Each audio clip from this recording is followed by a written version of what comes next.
Kami tidak hanya semata-mata bertransformasi, namun saya bisa mengatakan ini sebuah evolusi. Oke.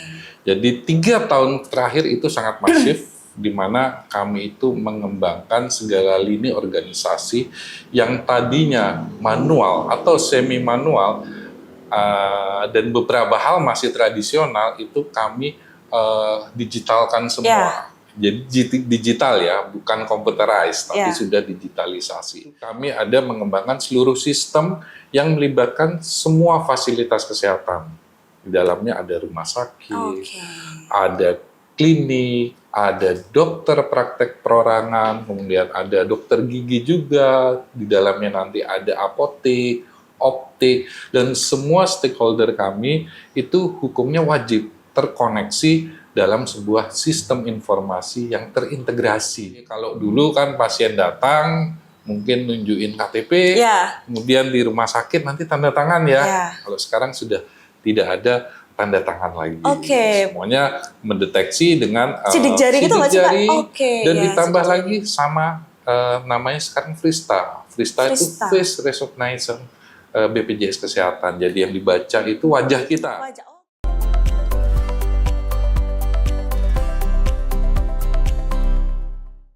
Halo Tribuners, kembali lagi bersama saya Reta Sunarto dalam acara Tribun Topik. Baik Tribuners, transformasi digital dalam bidang kesehatan telah menjadi topik hangat dalam beberapa tahun ini.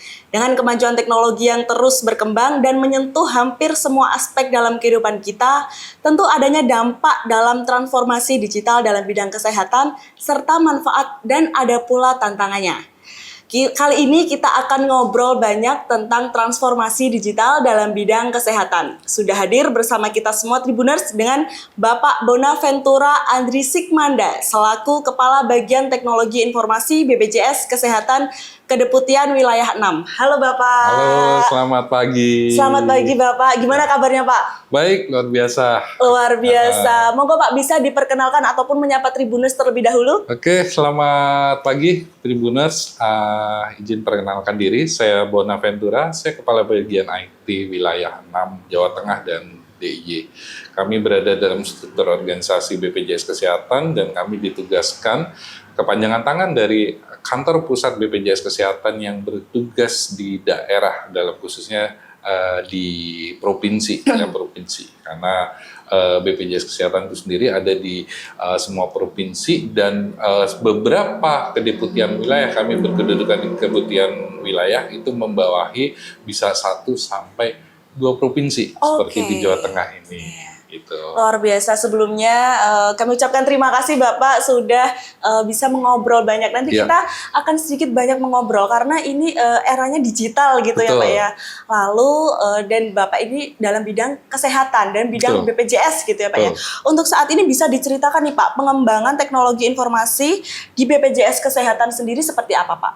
Iya, jadi gini Mbak Reta. Kami di BPJS Kesehatan itu secara masif 5 tahun terakhir kami tidak hanya semata-mata bertransformasi, namun saya bisa mengatakan ini sebuah evolusi.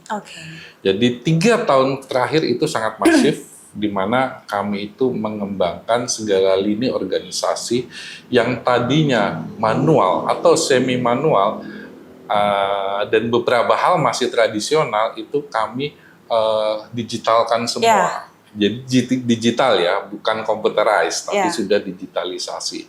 Di mana beberapa proses inti dari core bisnis kami yang tadinya dikelola secara manual, saat ini sudah diambil alih oleh sistem. Dan tentunya ini kolaborasi dari semua unit kerja dan personil yang terlibat di dalam BPJS Kesehatan, termasuk di dalamnya dengan seluruh stakeholder. Gitu ya Pak ya. Nah jadi gini Pak, jadi kan untuk SDM-nya gini Pak, apakah mungkin dari pegawainya ataupun ada yang merasa tertinggal dari kemajuan teknologi ini Pak? Mungkin banyak beberapa yang generasinya kolonial gitu ya Pak ya. Itu mungkin kesusahan dalam kemajuan teknologi ini Pak? Iya, kesusahan itu pasti ya, sebuah penyesuaian membutuhkan proses di mana di dalam organisasi kami di BPJS Kesehatan ini saat ini ya terdiri dari multi generasi. mulai yang dari kolonial sampai Gen Z itu Iya. ada semua. Oke. Tentunya masing-masing punya kebiasaan, punya karakteristik, punya pola kerja yang berbeda. Oke. Namun bagaimana upaya kita itu menyelaraskan semua segmen usia, segmen generasi ini menjadi satu visi. Oke.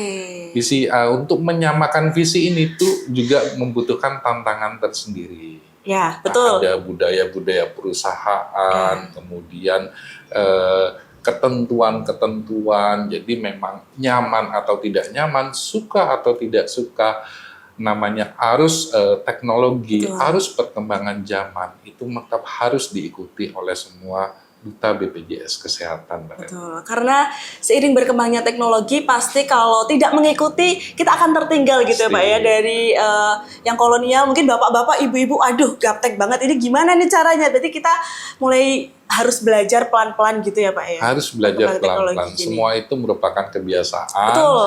Jadi kita tentunya harus membedakan nih, tidak bisa dan tidak mau. Iya betul, tidak mau yang agak sulit nih Pak. Kalau Tidak yang mau itu tidak agak mau. sulit. Kalau tidak bisa pasti hitungan jam, hitungan hari diberikan mentoring, Ya. tutorial, diajari pasti bisa. Oke. Tidak ada yang tidak mungkin tuh saat ini. Namun dari BPJS sendiri, apakah adanya pelatihan mentoring itu dilakukan secara rutin gitu Pak untuk mempelajari teknologi ini? Seperti saya sampaikan tadi, transformasi adalah budaya. Jadi kalau kapan dilakukan mentoring dan edukasi, tidak ada waktu, Oke. tapi setiap waktu. Setiap saat adalah edukasi, setiap saat adalah experience baru, setiap saat adalah pengembangan kompetensi. Jadi setiap pegawai itu punya track record, punya pencapaian, dan itu didokumentasikan dengan sangat detail oleh manajemen SDM kami. Oke. Nah ini Pak, kalau ngobrolin tentang SDM gitu ya, mengingat kalau BPJS Kesehatan ini adalah institusi yang besar ya Pak ya. Ini ada berapa sih Pak jumlah SDM yang mengelola teknologi informasi dan apa saja yang ditangani Pak? Ya, khusus teknologi informasi ya. Kami adalah untuk sebuah skala enterprise, kami menggunakan atau memanfaatkan jumlah SDM yang minimalis. Jadi se-Indonesia itu tercatat ada 147 personil ya di tingkat pusat, dan di tingkat daerah di setiap kedeputian wilayah itu sekitar 77 orang. Jadi total ya nggak sampai 250 orang. Itu mulai dari lini operasional sampai ke tingkat top manajemen, middle dan top manajemen. Total semua, tidak sampai 300 orang. Tidak sampai 300, Ya. berarti 200-an gitu ya Pak ya? 200 sekian lah. Oke. Jadi memang hal-hal yang kami lakukan tadi kalau ditanya apa saja yang dilakukan, Ya. kami ini terbiasa dengan konsep multi talent dan multitasking. Iya betul. Ya.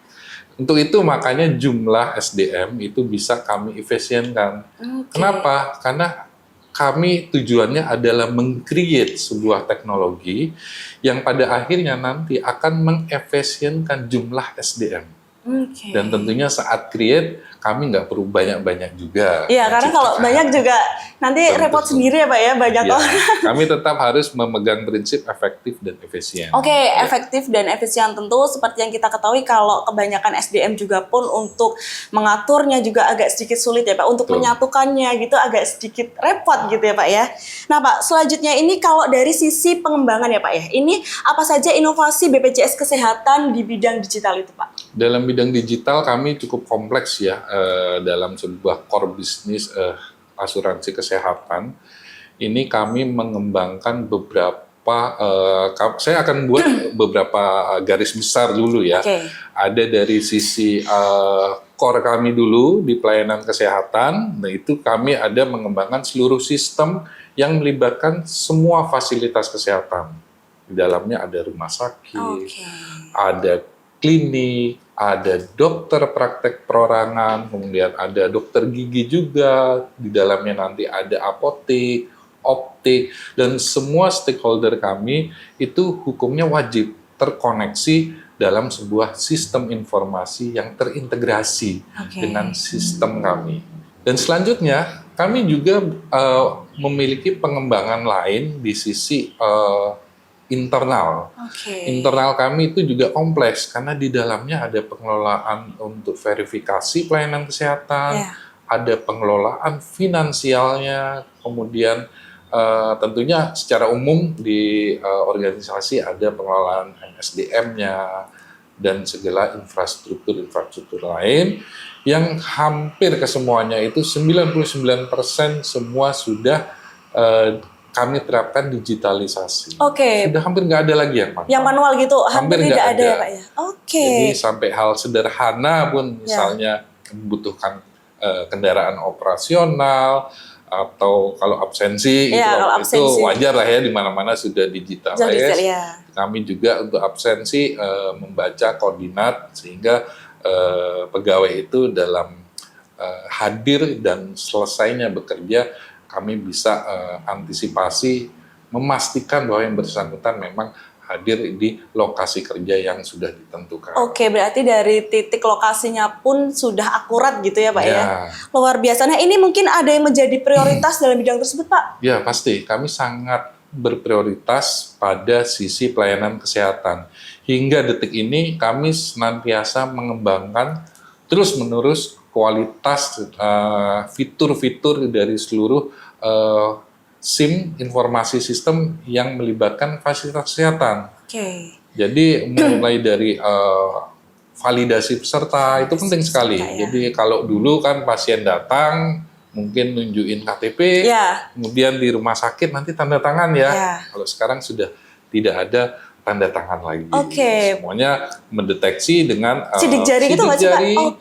Dan ditambah lagi sama namanya sekarang Frista. Frista itu face recognition BPJS Kesehatan. Jadi yang dibaca itu wajah kita. Memastikan bahwa yang mendapatkan pelayanan memang peserta yang bersangkutan, bukan joki ataupun tidak dipindah tangankan status kepesertaannya peserta. Luar biasa, berarti ini tadi Frista itu ya Pak ya. Berarti kalau semisal saya, berarti ya saya sendiri, tidak bisa dijokiin gitu ya Pak ya. Boleh Anda sendiri. Berarti gitu Tribuners, untuk saat ini adanya aplikasi Frista itu di aplikasi mobile JKN itu Pak ada ya Pak ya? Ya, jadi Frista itu ada beberapa versi. Pertama di mobile JKN.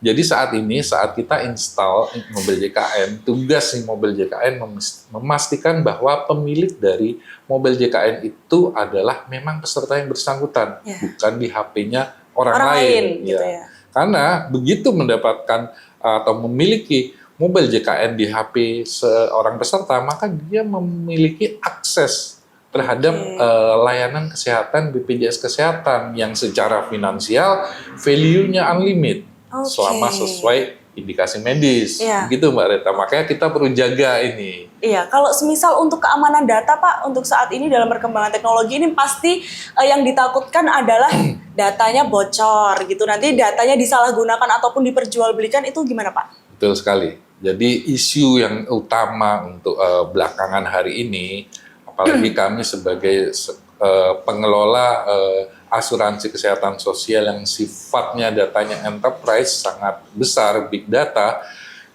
tentunya akan menjadi sasaran empuk para hacker, cracker untuk mengambil atau memanfaatkan data-data peserta kami untuk kepentingan yang di luar kepentingan BPJS Kesehatan, disalahgunakan gitu ya. Memang beberapa waktu lalu sempat ada isu bahwa terjadi kebocoran data BPJS Kesehatan dan memang tidak lanjutnya kami sampai saat ini selalu bekerja sama dengan Badan Sandi Nasional, Badan Siber dan Sandi Nasional BSSN. Jadi setiap ada indikasi serangan, kami selalu berkoordinasi dengan BSSN.